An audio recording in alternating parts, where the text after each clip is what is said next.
Hello. Habari ya asubuhi. Nzuri. Ni matumaini yangu umeamka mzima kaka Steven. Kabisa. Asante. Pia nami niliamka mzima, nashukuru Mwenyezi Mungu. So simu hii nimekupigia kwani ndio wakati nimemalizana na shughuli ya benki ya Baroda. Ambapo nikishughulikia wafanyikazi wangu wenye wamenisaidia kazi, pia naye singekuacha mkono mtupu. Nimekusajilia cheki ya dola 500. Ambao watu wa benki wameniambia dola wanabadilisha kwa 134 shillings. Kumaanisha dola 500 wakibadilisha watakuwekea kwa 67,000. Hiyo si ati ni malipo nimekulipa, hapana.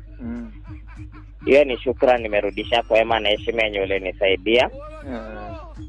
So pia naenda kuomba angalau hiyo pesa tumia kwa njia nzuri.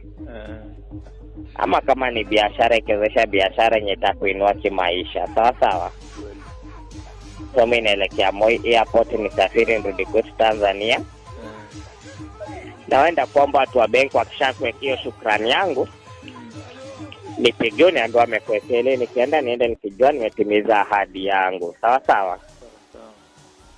Ya, so mimi naelekea uwanja wa ndege. Usikose kuniambia. Na hiyo pesa tumia kwa hekima tafadhali.